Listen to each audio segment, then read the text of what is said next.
WMDs by Brian O'Connor, Men's Fitness. Who is the new American fighter? For starters, he resembles Chuck Liddell.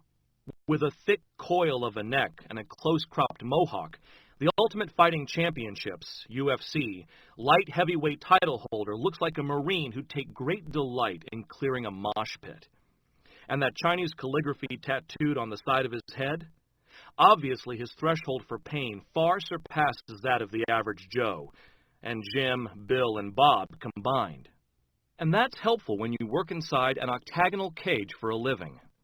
As a mixed martial artist, the technical term for Ultimate Fighting Championship competitors, Liddell, a.k.a. the Iceman, combines fisticuffs, kickboxing, wrestling, and chokeholds to either knock out his opponent or force him to tap out, indicating a submission. In any other context, of course, this behavior would pass for felonious assault, so being within arm's length of Liddell for a day imparts a clarifying effect. Here's a man not only capable of kneeing you in the ribs until you're coughing blood, but who'd enjoy doing it. Or he could deliver a flying kick to your face that floors you, or land a haymaker with such ferocity that your brain trickles out your nose. Yes, the clarity is unmistakable. You are not a fighter, and Chuck Liddell is. But then you start talking with Chuck Liddell, and that clarity becomes clouded. You discover he grew up in sunny, sleepy Santa Barbara, California, and he has a degree in accounting with a minor in business from Cal Poly San Luis Obispo.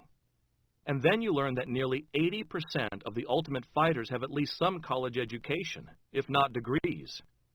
Many are communications grads, engineers, and computer programmers who come from farms and middle-class suburbs. In that respect, they are just like you. If I weren't fighting, I'd be in the business world, says the 37-year-old Liddell. I did well in school, was the captain of the wrestling team and the football team, and always got along well with people. So I'm sure I would have gotten a job in the real world. I probably wouldn't have liked that, though. And then it becomes clear that Liddell, like most professional fighters, has made a decision to reject the life of the suit and the cubicle and revert to the most primal of instincts. And somewhere in the balance, he's maximizing his youthful exuberance and finding his own sense of manhood. After the Spike TV show began airing, my career in the sport and the fan base changed, says Liddell, whose $1 million purses have bought him a mansion and a Ferrari. People accepted us and became more educated about what we do. I get noticed everywhere now, and it's surprising who recognizes me, like this one 50-year-old lady who had a tattoo of my face on her shoulder. It's gotten a lot crazier. During the hour we linger in Mugs, dozens of men drift into the bar, all somehow not working on a Wednesday at 1 p.m., and none of them drinking. Liddell politely tries to step toward the front door, but that's not going to happen. The owner would like to snap a few photos.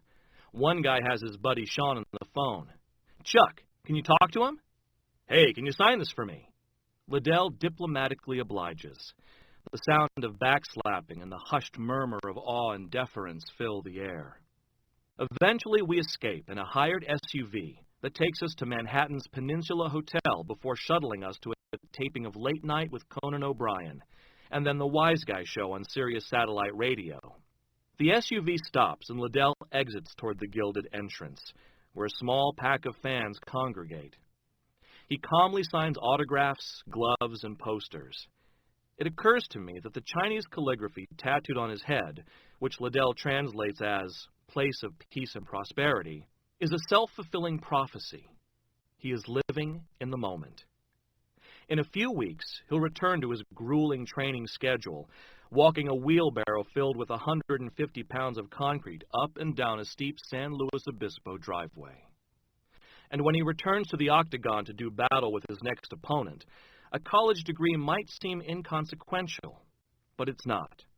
He's defending against multiple disciplines from competitors who have grown up on MMA, from Japan, Britain, Eastern Europe, and Canada.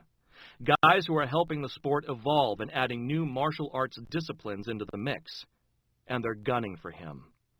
Fighting is like chess, and boxing is like checkers, says Liddell. You have to defend against guys who are coming at you with all sorts of new tactics, new martial arts. You must be aware on different levels. In many ways, then, Liddell's job isn't unlike yours. You're competing in a global economy against younger guys looking to supplant you. As the world changes, so changes what a man must do to survive. Chuck Liddell has made his choice.